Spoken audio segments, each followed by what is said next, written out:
अस्सलाम वालेकुम स्टूडेंट्स। आज हम 9th क्लास की बायो का चैप्टर नंबर 1 पढ़ेंगे। चलिए जी स्टार्ट करते हैं। The level of organisation.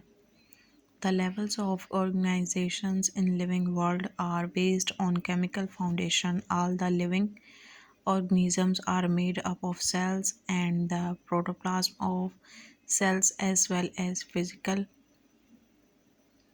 cells is the physical as well as chemical basis of life. These levels are as follows.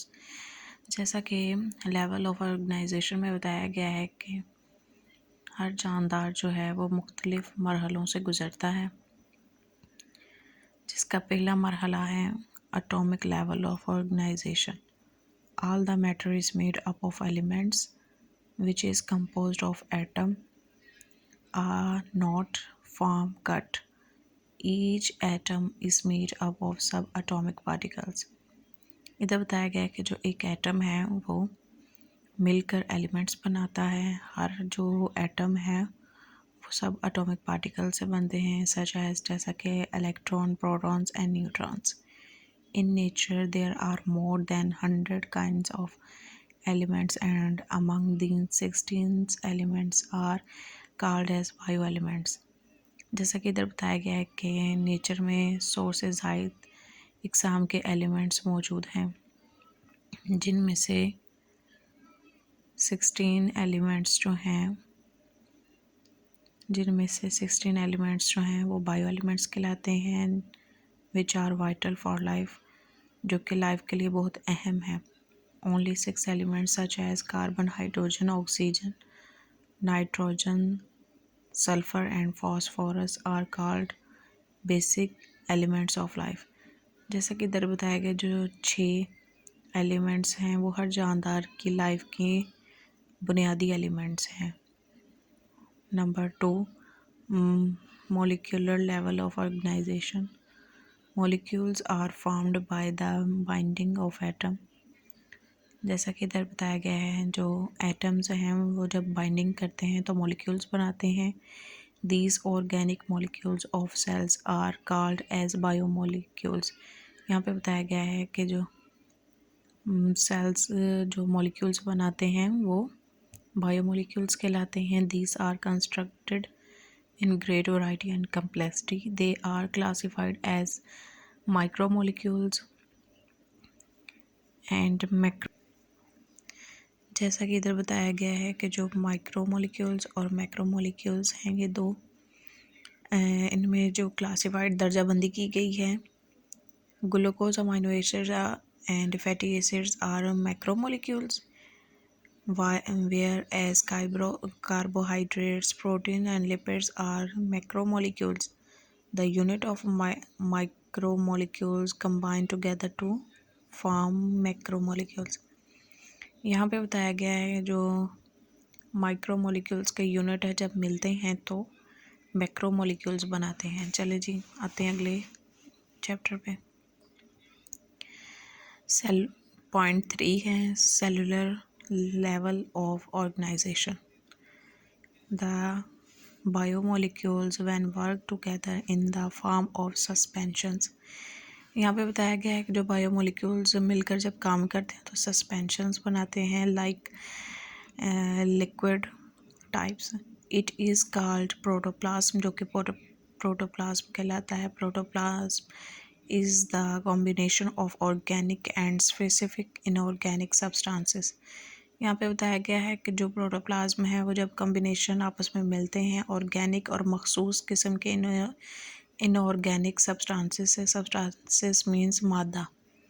When protoplasm work in the form of a unit, जब protoplasm एक unit में काम करते हैं, this is called cell, तो वो cell कहलाते हैं। Cell is the basic unit of living organism. Cell जो हैं वो, जैसा कि हम सब जानते हैं, सेल जो हैं वो हर जानदार की ज़िंदगी की बुनियाद हैं। When similar type of cells organise together in a group called tissue. यहाँ पे बताया गया है कि जब एक जैसे जो सेल्स हैं वो जब मिलकर मखसूस ग्रुप में काम करते हैं तो कहलाते हैं tissue. The different types of tissue arrange in a particular manner to work together are called organs. यहाँ पे बताया गया है कि जो मुख्तलिफ़ किस्म के जो टिश्यूज़ हैं वो जब एक मखसूस हिस्से पर काम करते हैं मिलकर तो ऑर्गन कहलाते हैं। Organs means like heart, lungs, kidney, जो इंसानी बॉडी के अंदरूनी हिस्से हैं उनको ऑर्गन्स कहा जाता है। Organs of different types work in a coordinated manner to perform a functions is called organ system. यहाँ पे बताया गया है जब ऑर्गन मिलकर बॉडी के किसी भी फंक्शन को सरअंजाम दे रहे होते हैं तो फिर वो कहलाता है ऑर्गन सिस्टम। लाइक जैसे कि लंग्स हैं, वो जब दोनों मिलकर काम करते हैं तो रिस्पिरेशन जैसे अमले तनफ़ुस का अमल जो है, सांस लेने का जो अमल है वो अंजाम दे रहे होते हैं। When different organ system function in coordination in as a unit form a body और मस्कुलर ऑर्गेनिज्म। यहाँ पे बताया गया है, जैसा कि आप इधर कह सकते हैं कि जब मुख्तलिफ़ किस्म के काम जब बॉडी करती है तो वो मस्कुलर ऑर्गेनिज्म कहलाते हैं। ठीक है। फोर्थ पॉइंट है taxonomic level. There is another level of organisation which is related with the living organism.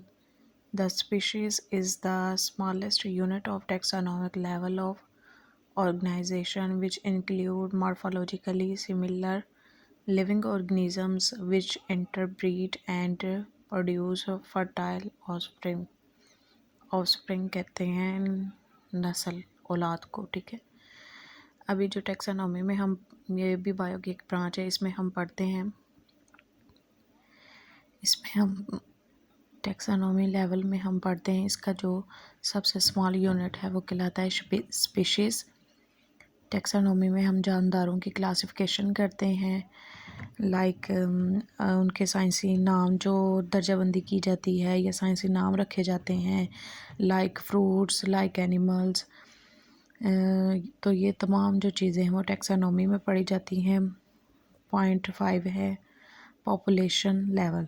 All the members of a species, तमाम स्पीशीज़ जो हैं उसके जो तमाम अफराद हैं living in specific habitat are called population.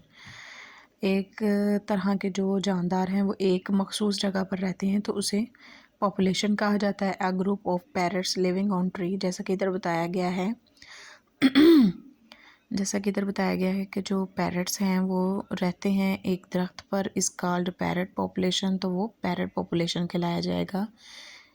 6 point है जी community level. The members of different species living in specific habitat are called as community. जैसा कि इधर बताया गया है कि जो एक जगह पर रहने वाले मुख्तलिफ़ किस्म के जानदार जो हैं वो कम्युनिटी कहलाते हैं। A group of different kinds of birds living on tree is called as bird community. Ecological system communities always depend upon their non-living environment in a reciprocal interactions for their survival। जैसा कि तो बताया गया है कि जो जितने भी जानदार हैं वो डिपेंडेंट हैं जी नॉन लिविंग एनवायरनमेंट पर। जैसा कि फॉर एग्ज़ाम्पल, जैसा कि इधर बताया गया एग्ज़ाम्पल दी है, oxygen for respirations is obtained from environment and in turn given out CO2। This interaction is called ecosystem और ecological system। यहाँ पे बताया कि जैसे कि हम सांस लेते हैं और जैसे हम सांस लेते हैं, जैसा कि इधर बताया गया है कि जैसे हम ऑक्सीजन लेते हैं और माहौल को CO2 फ्राहम करते हैं, ऑक्सीजन लेते हैं और कार्बन डाइऑक्साइड ख़ारिज करते हैं, तो ये है इंट्रैक्शन, मतलब माहौल से कुछ लेना और कुछ देना, तो ये एक सिस्टम कहलाता है। पॉइंट 8 है biosphere. The part of earth, ज़मीन का हिस्सा where life exist is called biosphere. जहाँ पर जानदार रहते हैं, एग्जिस्ट करते हैं, वो बायोस्फीयर कहलाता है। It consist of different kind of ecosystem, जो मुख्तलिफ़ किस्म के इकोसिस्टम पर मुश्तमिल है। आई होप कि आपको ये लेक्चर अच्छा लगा होगा। आप मेरे चैनल को ज़्यादा से ज़्यादा लाइक करें, शेयर करें और सब्सक्राइब करें।